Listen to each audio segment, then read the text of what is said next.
Malah makan siang bergizi gratis buat anak-anak. Ada satu video yang gue lihat, ada anak ngomong ayamnya kurang enak, kurang enak, pala lu PA, kurang enak ayamnya. Ini bentar lagi bakal ada yang klarifikasi minta maaf nih. Bayangin anak kecil nih, emang seberapa kaya ente, miskin aja komplain. Ini paling ujungnya juga kami cuma sedang endorse Oke Jadi Drink. Pak Deddy Kobuser, kalau Anda mau didik anak Anda seperti apa itu, yang jelas itu gak bisa di-compare sama sebuah negara dalam melayani rakyatnya. PA, kalau Aska mau Anda didik prihatin pakai nasi box, ya gak bisa dong di-compare sama rakyat yang dipaksa prihatin sama negara. Sangat yakin kok, Deddy Corbuzier itu sadar statement itu memang bodoh.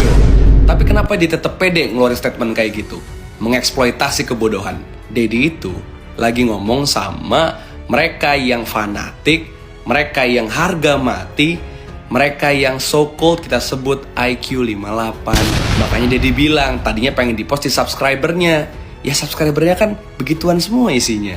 Terkait makan siang gratis dan ada anak yang protes katanya ayamnya tidak enak, please terima aja dulu masukannya, cek bener nggak makanannya enak atau tidak. Siapa tahu ada kurang garam atau kelebihan garam, kan bisa dievaluasi, bukan langsung dibantah dengan segala macam argumen. Dan please ini nih yang paling penting, jangan posisikan rakyat itu sebagai penerima sedekah yang ketika pemerintah ngasih sesuatu mereka harus menerimanya dan bersyukur apapun keadaannya. Tidak, itu uang rakyat yang dikembalikan ke rakyat dalam bentuk makan gratis, makan bergizi kepada anak sekolah, yang anak sekolah bagian dari rakyat juga. Kalau dia protes tentang program itu, dia bukan mencela makanan, dia memprotes program yang dianggapnya kurang pas.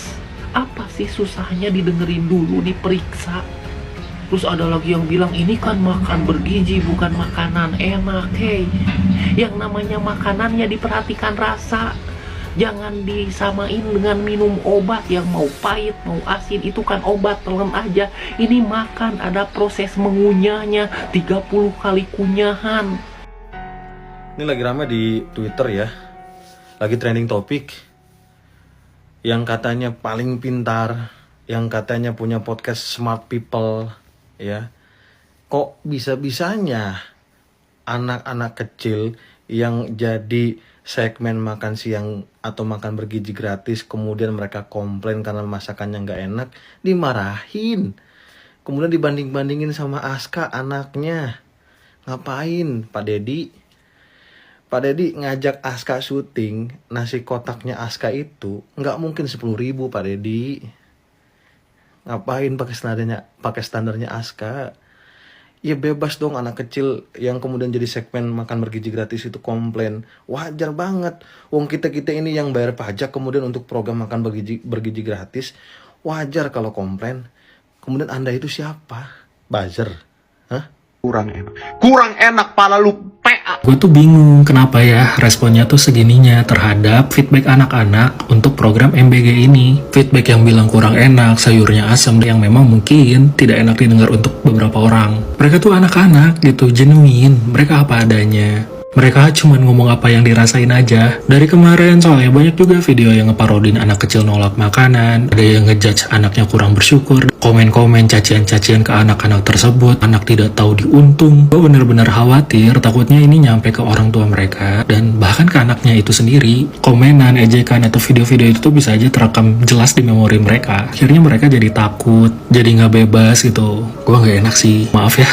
Ternyata society nggak seramah itu buat adik-adik kita. Padahal ya memang ada gitu case by case, ada yang kemarin keracunan, ada yang memang sayurnya asem, yang sebenarnya masukannya bisa diterima dan diperbaiki. Kenapa sangat resisten gitu terhadap feedback mereka? Pakai bahasa PA, tabok. Aduh, sedih banget gua, maaf ya adik-adik ya. Dan sebenarnya menyampaikan kehidupan Om Ded dan anaknya dengan kehidupan puluhan juta anak-anak yang lain ya kurang tepat. Karena ya setiap kehidupan beda-beda, dan anaknya pun mengalami hal yang beda-beda juga. Karena Om Ded dan keluarganya ya bukan pusat dari semesta ini.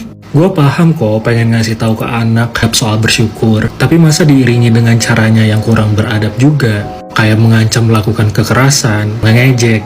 Pak Deddy Kobuser, Kalau Anda mau didik anak Anda seperti apa itu, yang jelas itu nggak bisa di-compare sama sebuah negara dalam melayani rakyatnya. PA, kalau Aska mau Anda didik prihatin pakai nasi box, ya nggak bisa dong di-compare sama rakyat yang dipaksa prihatin sama negara. Emang Anda mau jalan depan rumah Anda dikasih aspal pakai aspal setengah mateng, yang besoknya dipakai sekali jalan langsung hancur? Ini logikanya di mana? Sana tuh, suruh semua pejabat kendaraan dinasnya diganti pakai becak. Patwalnya diganti pakai kucing. Terus kalau pada komplain, Anda katain tuh, sekaya apa Anda? Gue sangat yakin kok, Deddy Corbuzier itu sadar statement itu memang bodoh. Tapi kenapa dia tetap pede ngeluarin statement kayak gitu? Mengeksploitasi kebodohan. Ada teori yang dapat menjelaskan hal ini. Dan ini berulang kali digunakan oleh rezim kekuasaan kita. Selain statement nyebelin si Om Squidward ganteng ini, statement yang lain kayak Prabowo bilang sawit itu juga hutan karena punya daun. Jokowi pernah bilang bukan mudik tapi pulang kampung. Atau Gibran sengaja mengeksploitasi bansos Wapres Gibran. Ini kan hal-hal yang bodoh ya. Dan mereka sadar, tapi kenapa mereka tetap lakuin? Dapat dijelaskan dengan teori social identity dan juga teori hegemoninya Antonio Gramsci. Teori ini menjelaskan tentang pentingnya statement-statement yang kontroversial itu satu untuk dominasi politik kekuasaan dan juga yang kedua adalah untuk memperkuat sesama golongan. Atau gampangnya, Deddy itu nggak lagi ngomong sama kita yang intelek, mungkin yang kritis, yang objektif, yang siap rasional. Deddy itu lagi ngomong sama mereka yang fanatik, mereka yang harga mati, mereka yang so-called kita sebut IQ 58. Makanya Deddy bilang tadinya pengen di-post di subscribernya. Ya subscribernya kan begituan semua isinya. Pertanyaan berikutnya, kenapa program makan bergizi gratis ini sampai harus dibela segitunya? Luhut sampai bilang yang kritik itu sok tahu. Deddy sampai bilang statement yang melegalkan kekerasan kepada anak sebetulnya. Ada jurnalis yang dipaksa hapus video, siswa yang bikin minta maaf karena nge-review program ini. Kenapa harus dibela? Karena program ini adalah flagship programnya Prabowo Subianto, bukan IKN. Maka kekuasaan Prabowo perlu membuktikan dan perlu memanipulasi opini publik bahwa program ini ya baik-baik aja, nggak ada cacat. Karena kalau sampai program ini di mata publik jelek, sedangkan program ini adalah yang bikin dia terpilih di pemilu, yang dia suarakan tiap saat, yang paling terkenal lah programnya, bisa-bisa dia nggak kepilih di periode kedua. Atau lebih parah, bisa-bisa dia nggak akan sampai 5 tahun nanti. Makanya cara paling gampang adalah bikin statement yang kontroversial. Yang penting para IQ 58 ini semuanya solid dan semuanya bersatu. Seperti statement anehnya Ali Hamzah, Deddy Corbuzier, dan sebagainya. Paling gampang itu. Jadi besok-besok kalau lo makan keracunan, udah bersyukur aja. Kalau kata Deddy, makan 6 juta aja masih bisa keracunan kok. Makan gratis kok milih-milih. Makan ya makan aja. Kalau anak milih-milih, gamparin aja. Nih, makan. Ayo makan. Makan. Apa sih? Makan. Makan nggak boleh. Makan. Ayo, makan. Makan. Makan. Makan. Makan. Mau makan nasi kotak? Mau makan nasi kotak aja. Nih, makan. Ayo, makan. Makan. Halo guys, soal makan bergizi gratis lagi. Saya kaget aja nih ngelihat sebuah video dari seorang influencer yang nggak mau disebut buzzer tapi kerjanya mendengungkan program-program pemerintah yang marah-marah gitu sama anak-anak SD atau mereka-mereka anak sekolah yang komplain soal rasa makanan yang nggak enak gitu. Katanya mereka nggak bersyukur. Sampai keluar kalimat seberapa kayanya sih kalian sampai nggak mau makan makanan itu, lalu membandingkan dengan anaknya gitu yang mau makan nasi kotak di lokasi syuting. Ya buat yang suka syuting, saya mau tanya, kalau nasi kotak artis ini makanannya isinya apa aja sih? Apakah sama dengan makanan yang dimakan oleh anak-anak di program makan bergizi gratis ini dengan budget Rp10.000?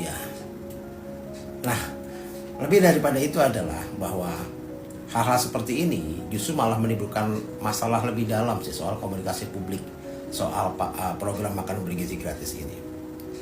Kalau kita lihat kejadian-kejadian yang di media sosial, kita lihat kan anak-anak itu rata-rata mereka ditanya bagaimana rasa makanannya. dan mereka menjawab dengan jujur apa yang mereka rasakan.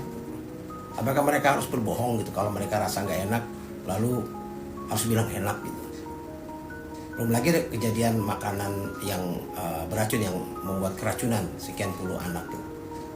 Nah, yang lucunya justru malah di counter, gue makan makanan 6 juta aja bisa keracunan. Wah, situ makan makanan 6 juta aja bisa keracunan. Nah gimana yang 10.000? Ya saya bingung juga ya, kenapa sih harus memakai buzzer ya untuk program makan bergizi gratis ini? Apa kurang banyak itu jubir di kantor komunikasi presiden? Bahkan ada jubir yang punya jubir lagi, punya staf khusus yang punya staf lagi.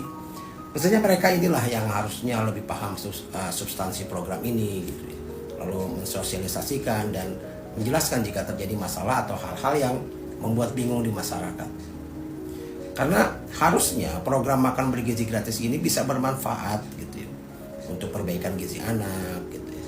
Kalau memang dikerjakan dengan baik dan benar, bisa saja membangkitkan ekonomi lokal kalau transparansinya jelas. Termasuk juga pemberdayaan ibu-ibu yang bisa dilatih untuk bisa memasak dengan higienis, itu akan lebih baik. Karena mereka kan ibu ya, dan mereka pasti nggak mau juga, nggak akan tega kalau memberikan makanan basi bagi anaknya yang sekolah. Saya rasa penting sekali bagi semua pihak untuk mengawasi program ini, termasuk DPRD gitu ya, mengecek segala sesuatunya, mengecek para vendornya, ya, pengusaha, soal berbagai macam komplain. Saya rasa itu justru malah baik ya untuk kontrol gitu. Karena kita kan negara demokrasi, bukan negara otoriter. Jadi jadikan semua komplain itu sebagai kontrol untuk perbaikan bagi pengusaha, aparatur gitu, dan semuanya lah, termasuk rakyat, bisa sama-sama mengawasi program ini.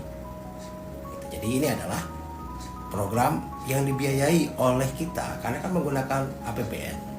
Kenapa kita nggak boleh komplain? Salam.